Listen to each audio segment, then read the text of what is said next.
China has imposed new restrictions on trade with North Korea in accordance with UN sanctions. The move comes as North and South Korea agreed to groundbreaking meetings ahead of the Winter Olympics. In a move to facilitate talks, the United States and South Korea have halted military drills before the Winter Games. But despite halting the drills, the Trump administration has repeatedly said talks with North Korea are pointless. Last fall, the president tweeted that 25 years worth of talks with North Korea have been fruitless, wasting both time and money. UN Ambassador Nikki Haley echoed the same sentiment at a Security Council meeting in September of 2017. Members of this council will no doubt urge negotiations and a return to talks. But as I've just outlined, we have engaged in numerous direct and multilateral talks with the North Korean regime, and time after time, they have not worked. The administration's statements, however, ignore one important fact: the role of previous administrations in exacerbating the situation with North Korea. To discuss this, I'm joined now by Gareth Porter, investigative journalist and author of the recent essay, How Cheney and His Allies Created the North Korea Nuclear Missile Crisis.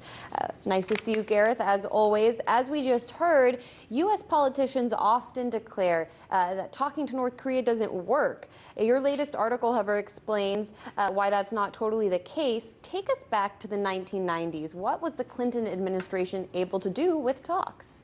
Well, the Clinton administration did achieve not just one agreement, but essentially one plus a fraction of another agreement with North Korea, which arguably would have had the effect of curbing North Korea's nuclear program, particularly specifically the plutonium-based program that they had undertaken for years before that.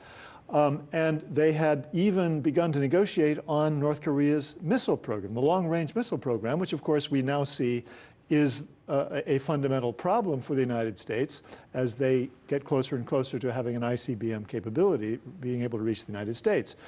Now, when the Bush administration came into office in 2001, they reversed the policy of the Clinton administration of trying to talk with North Korea, and essentially decided to deep six those agreements. And we know now that it was Dick Cheney, along with Donald Rumsfeld, who were the ones who were essentially pushing all the way from the beginning of the administration to kill off those agreements, to kill off the agreements that the Clinton administration had negotiated, and then killed off another one that Condoleezza Rice tried to negotiate with North Korea and had actually achieved the beginnings of another agreement. So why did they do that? It appears clear to me on the basis of the evidence that has been available now for years that the reason, the motive, was that the whole crowd around Vice President Dick Cheney really was interested in a national missile defense system. That's what they put their money into. That's what they had put their political support behind. And there was a contradiction here. There were two different approaches to dealing with the problem of North Korea's missile and nuclear program. One was to negotiate. The other one was to spend a lot of money on a national missile defense program. They wanted the latter, obviously. Well, the Bush administration starts out with the axis of evil speech, immediately putting North Korea on this list of states which the Bush administration ultimately ended up targeting with regime change, most of them. That's how it begins. And then by 2008, the six-party talks have pretty much fallen apart. How did that happen? Well, first of all, it was not just the axis of evil speech. There was a whole set of bureaucratic inside the Beltway stratagems that Cheney and his allies carried out to kill off the agreed framework and the second agreement that had been started but never signed. One of them was to have a nuclear posture review that would include a statement that was then leaked to the media that said, we have put North Korea on our list of countries on which we can use nuclear weapons under circumstances that might arise. And that was clearly a way of putting North Korea on notice that we had no intention of abiding by the provision of the agreed framework that said the United States will commit itself to not using nuclear weapons against North Korea or even threatening to do so. So it was a way of saying to the North Koreans, there's not going to be any agreement, give it up. The other thing they did was that John Bolton particularly lied about the nature of the agreement and accused North Korea of having violated it by having some interest in uranium enrichment. Now, that did not violate the agreement. That was something that would be taken up later by any administration that decided to negotiate with the North Koreans. But he made it appear that that was a violation. And that was one of the things that was the thing that finally led the Bush administration to say, okay, we're finished with it. It's all over. And now we're seeing Korea, between the two Koreas, agreeing to their own talks, perhaps suggesting they're moving on from some sort of peace completely dictated by the United States, because this is how it plays out in the end. Investigative reporter Gareth Porter, thank you so much for your time this afternoon.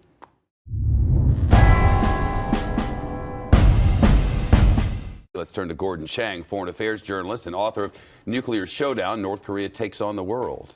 Will they actually do it, I suppose, is the question. Only if the Trump administration forces them to comply with UN sanctions. This has really been the story of China. You know, when sanctions are put in place by the UN, the Chinese make a big show of complying. So, for instance, they'll issue these pronouncements. They'll actually do something for a couple months, and then when the United States isn't paying attention, they go back to doing the old way of things, which is supporting North Korea to help busting sanctions. This will be the same thing unless the administration makes it clear to the Chinese they can't get away with it. Now, on December 28th, you had that tweet from President Trump saying, look, the Chinese have been caught red-handed. We're going to see what Trump does, whether he actually enforces this or not. The talks, the hotline between North and South Korea had been shut down, I guess, for the better part of a couple of years. Now, at least they're talking. They're scheduling talks for next week. Do you see this as hopeful or just chatter? Yeah, I think this is hopeful, of course. When you have the North and South Koreans talking to each other, they're not killing each other. So that's a really good thing. The problem here is Kim Jong-un, in his New Year's address, really hinted that sanctions were starting to bite. And that's the reason why he's talking to the South Koreans. He wants the South Koreans to start to shovel them some money. They can't do that because of UN sanctions, which means there's a history of North Korean overtures followed by military provocations. And the other thing, Shep, you know, I'm sure Kim Jong-un is looking at what's happening in Iran. Iran pays the North Koreans about 10% of their GDP. That's an enormous number. If there's a new government in Tehran, that might go away. Kim Jong-un then will get desperate. What the United States wants, and probably what the world wants, is for the North Koreans to begin dismantling their nuclear arsenal. That's what the president has demanded, dismantle your nuclear arsenal. And now Jennifer Griffin is reporting that if there aren't signs of said dismantling, that the United States may take a preemptive strike on the Korean peninsula. What sort of effect would that knowledge have on the North Korean dictator? I think that they would try, first of all, to try to deter the U.S. with, you know, this thing about, in the New Year's address about the button on my desk, we can reach the entire U.S. mainland. That's deterrence. What they're saying is, don't attack me. The other thing that's going to happen, though, is that China is not going to let that occur. In August, Beijing signaled that if the U.S. attacked first, China was going to come in on North Korea's side. That could take many forms. So, for instance, if we strike North Korea first, you could see China cause trouble in the South China Sea. You could see the Russians go after the Baltics. The Iranians will do something. So we could see Asia really be embroiled. That sounds like a world war, the way you just described it. It's close. It's Asia being embroiled on both sides. And so this thing could spread very fast. And that's the real danger here. When you have Senator Lindsey Graham saying, oh, you know, if there are deaths, they're only going to be over there. Well, that's one scenario. But another scenario is that this just spreads. And it even spread to the U.S. homeland because the Chinese and the Russians could actually get into a nuclear exchange with the United States. I'm not saying it's going to happen, but I'm saying that's a possibility that the hawks need to talk about. We get caught up in the day-to-day on North Korea and, for that matter, everything else. If you look at this from 30,000 feet, which you're wont to do, are things with North Korea improving? Are they getting worse, or are they about the same? I think they're pretty much about the same. The thing that I'm concerned about is that there's a lot of the air, a lot of the vigor in President Trump's enforcement campaign just has sort of left. Last couple months, he hasn't been doing very much. This is important because Trump says he will never let the North Koreans get the capability to strike the American homeland. Well, you know, that's 9 months away, a year away, or whatever. So if you're not doing very much on sanctions and you're just letting time pass, it means the chance of war would go up if you believe what Trump is going to say. Now, I hope that things work themselves out, but we do need to see more sanctions enforcement. And by the way, Shep, the North Koreans can already strike the U.S. right now with an electromagnetic pulse device. They don't need guidance. They don't need heat shielding. We're the only two missing elements from what they have. So they could do an EMP attack on the U.S., and that would be devastating, would paralyze the U.S. Gordon Chang, thank you. Thanks, Shep.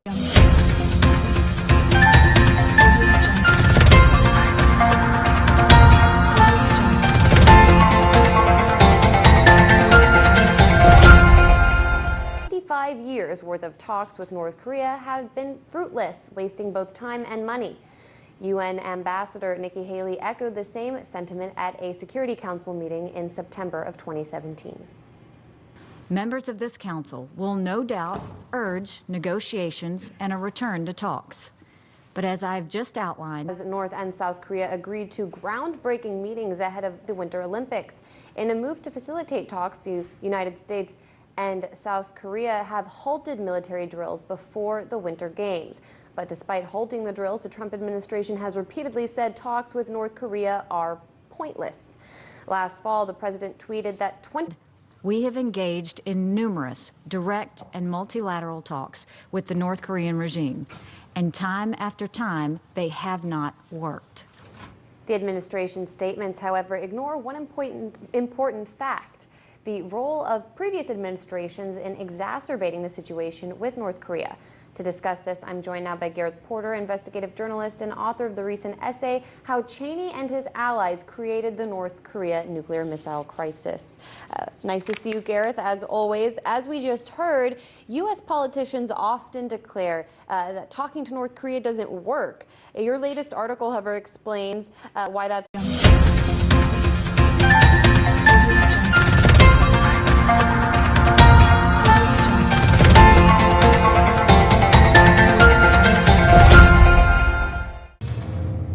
China has imposed new restrictions on trade with North Korea in accordance with UN sanctions. The move comes as